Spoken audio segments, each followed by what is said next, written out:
Olá pessoal, tudo bem com vocês? Aqui é o professor Michel. Nós estamos aqui com a questão 30 da prova da ETEC do primeiro semestre de 2024. Vamos debater essa questão? Vamos lá? Vamos ler o enunciado. A intensa atividade do desflorestamento altera a composição química da atmosfera da Amazônia, devido às emissões de gases e partículas. Essas emissões são decorrentes de queimadas que têm implicações importantes em nível local, regional e global. Essas queimadas são uma significativa fonte global de vários gases, como o dióxido de carbono, CO2 e o metano, CH4. Então aqui está falando, pessoal, que as ações de queimadas na Amazônia vai fazer uma liberação de gases acontecer. São esses gases, o dióxido de carbono, o CO2 e o metano, CH4. E isso acontece no local, acontece de maneira regional e acontece também de maneira global. Aí fala aqui as alternativas. Vamos lá? Para entender? Os compostos mencionados são gases: A, que protege a Terra da radiação infravermelha; B, que protege a Terra da radiação ultravioleta; C, do efeito estufa, os quais amenizam a temperatura global; D, do efeito estufa, os quais destroem a camada de ozônio; E, do efeito estufa, os quais potencializam o aquecimento global. Eu fiz aqui alguns recortes para poder ajudar. Temos o primeiro recorte aqui que fala assim: os principais gases do efeito estufa: dióxido de carbono, CO2, metano, CH4, óxido nitroso, N2O, o ozônio, que é o O3, e os clorofluorocarbonos, CFCs, que também são responsáveis pela destruição e o buraco na camada de ozônio. Temos outro recorte que fala aqui do efeito estufa, que é um fenômeno natural, que é essencial para a vida na Terra. O efeito estufa ele faz um controle médio, aí, um equilíbrio da temperatura na Terra, possibilitando as formas de vida existirem, ok?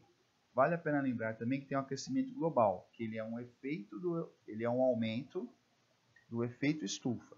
Por que ele é um aumento do efeito estufa? Por causa da ação do homem. O homem libera poluentes na atmosfera que fazem com que a Terra aqueça mais. Os raios solares chegam na Terra e ficam totalmente ali, eles não se dispersam. Então, com isso, o efeito estufa é potencializado por causa do aquecimento global criado pelas ações do homem. Aqui nós temos também falando da camada de ozônio, que é a camada responsável de proteger a Terra contra os raios UV. Então aqui são algumas informações adicionais para ajudar na prova. Vamos ver as alternativas aqui? A fala que é para proteger da radiação infravermelha. Está errado. A B fala que é para proteger da radiação ultravioleta. Os gases mencionados no texto não fazem isso. Quem protege a Terra da radiação UV é a camada de ozônio. Está errada a B. C, do efeito estufa, os quais amenizam a temperatura global. Também não tem sentido. Estou liberando poluentes na atmosfera. Isso vai potencializar a temperatura, vai aumentar a temperatura. D, do efeito estufa, os quais destroem a camada de ozônio. Não tem sentido essa questão. Fica só a E aqui, pessoal. Do efeito estufa, os quais potencializam o aquecimento global. Então, a liberação de muito gás na atmosfera vai potencializar a ação do efeito estufa e o aquecimento global. Resposta correta, alternativa E.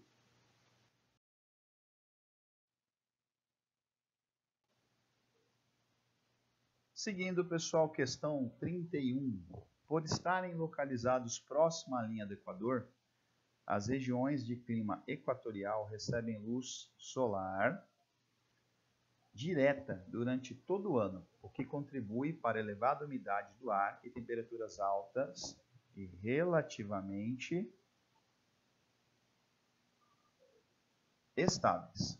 Nas florestas ocorre a evapotranspiração, processo que combina liberação de água na atmosfera por meio de transpiração das folhas, com a evaporação da água existente no ambiente.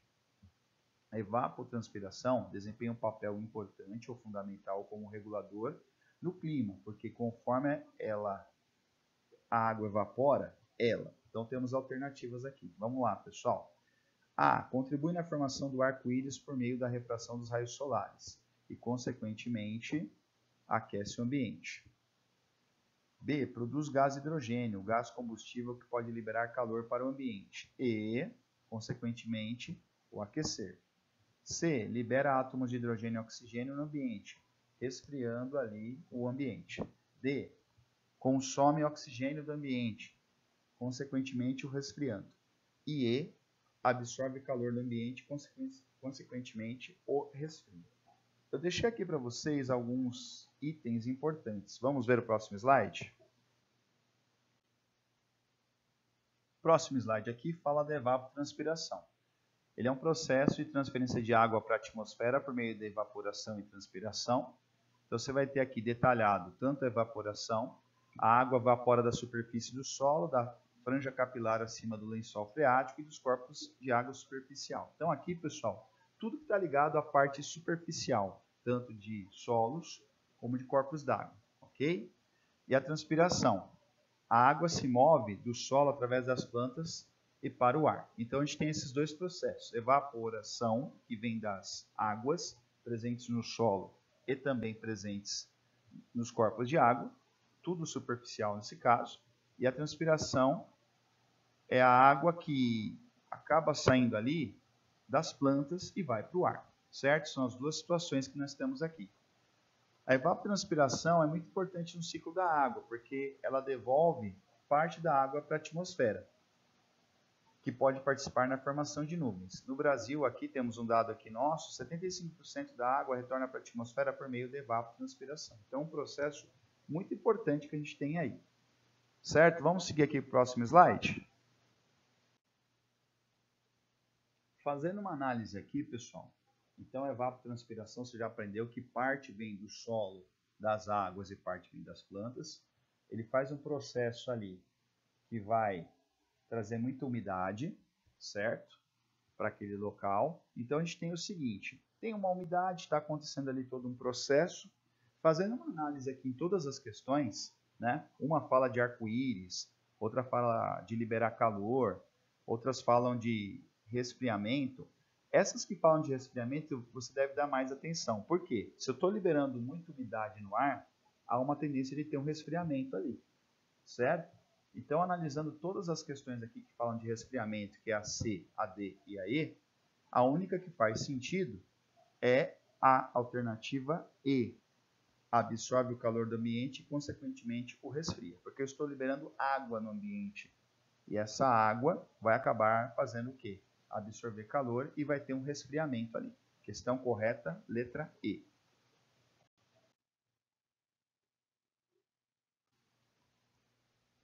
Vamos lá, pessoal, questão número 32. Rios voadores, é assim que são popularmente conhecidos fluxos de água aéreos ou fluxos aéreos de vapor de água, que se originam de áreas tropicais do Oceano Atlântico e são retroalimentados após o processo de chuva e da evapotranspiração da floresta amazônica.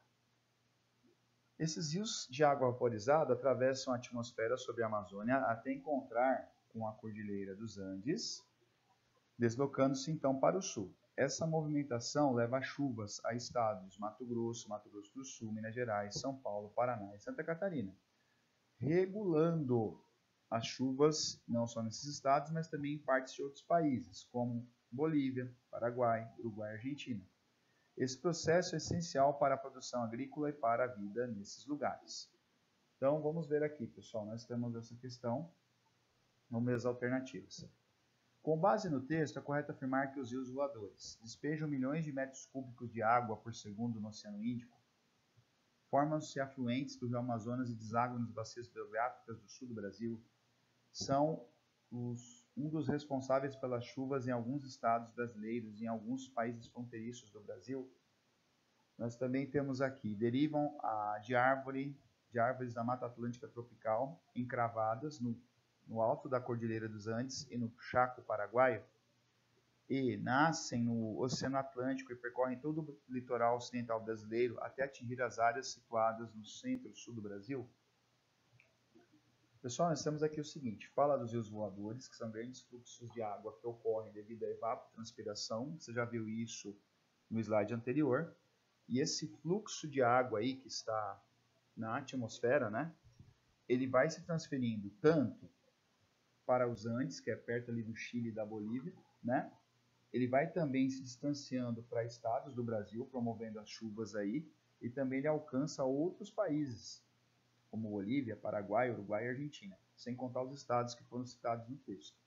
Então você tem aqui várias alternativas. A alternativa que mais combina aqui fala que ele é responsável de chuvas, tanto em estados brasileiros como em outros países. A única que fala disso, que tem mais a ver com o texto, é a letra C. Então, letra C é a resposta correta.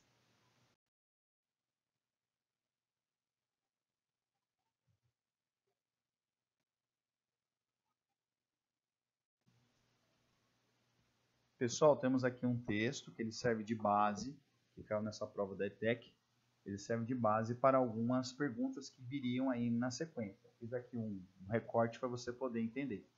Então, aqui fala das castanheiras, a do Brasil e a do Pará, que é uma árvore da Amazônia. Eu estou resumindo aqui para você, tá? Ela chega a ter 50 metros de altura, né? Tem um diâmetro aí de 4 metros ou mais. Tem frutos secos, lenhosos e esféricos, que são chamados de ouriços. Eles têm uma massa de 1,5 kg, 1,5 kg, né? Atinge de 10 a 15 centímetros de diâmetro e podem ter muitas sementes dentro delas. Quando estão maduros, esses frutos despencam de árvore. Essas sementes são conhecidas como castanhas do Brasil. Elas têm uma cascadura em volta delas, parece uma madeira, né? No caso, elas têm muitas substâncias importantes, como ômega 3, proteínas, carboidratos, vitaminas, minerais. Então, nós temos aqui uma série de detalhes sobre a questão dessas frutas, né? dessas árvores aqui. O que acontece aqui? No final do texto fala que ela tem como principal dispersor, o animal que distribui essas frutas, que é a cutia. Então, está falando bem no último parágrafo. Vou ler o último para você. Na natureza, o principal dispersor dessas sementes é a cutia, já que é um dos poucos animais que conseguem roer o ouriço e a casca da castanha para comer a amêndoa e a castanheira. Como são muitas castanhas no mesmo ouriço, a cutia enterra algumas para comer depois e geralmente não volta para pegá-las. A floresta terá sementes plantadas em seu solo e as quais serão futuramente novas castanheiras. Então você tem um animal que pega essas frutas para comer, né, essas sementes para comer. Nem todas ele consegue comer, ele tem facilidade para quebrar a casca delas, mas nem todos ela come e ela acaba enterrando para pegar depois. E aí ele esquece. Então você vai ter novas castanheiras aí. Perceba que nós temos uma relação ecológica aqui. Vamos lá, vendo a questão 39 relacionada ao texto anterior. Pessoal, vamos entender aqui. A relação ecológica entre a cutia e a castanheira do Brasil, tal como descrita no texto, é denominada. Vou ler aqui as alternativas. A, comensalismo. B, predatismo. C, mutualismo. D, parasitismo. E E, competição. Fiz um recorte aqui para te ajudar, para a gente responder junto aqui. Comensalismo, predatismo, parasitismo, mutualismo e competição são as relações ecológicas e feitas através da ação de organismos vivos, certo, pessoal? Temos aqui, no caso, comensalismo. É quando uma espécie se beneficia do resto de comidas deixadas pela outra, certo? Então, pensa no animal que sempre vai comer sobras do que o outro estava comendo. O predatismo é uma relação desarmônica, né? Um animal acaba se alimentando de outro, que são os predadores, né? Um predatismo, um animal que acaba se alimentando de outro. Tem o parasitismo, que é uma relação desarmônica, onde um ser vivo tem um aproveitamento em relação ao outro, ele está parasitando ali, ele está se aproveitando, né? Então, um animal parasita ali, ele está ali, de alguma maneira, tendo um benefício de estar ali no outro animal, ok?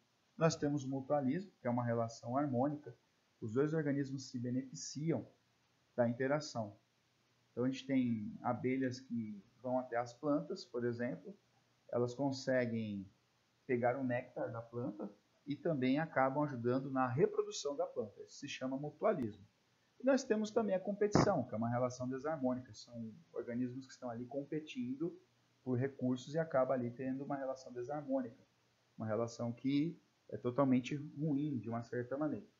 Então, nós temos a questão 39. Fazendo uma análise aqui, nós temos a cutia, que tem uma relação boa com a castanha do Brasil. Então, analisando todas essas alternativas que nós temos aqui comensalismo, temos aqui predatismo, mutualismo, parasitismo e competição. Fazendo uma análise aqui, a única que percebe haver um benefício entre cutia e castanheira é a alternativa C, mutualismo.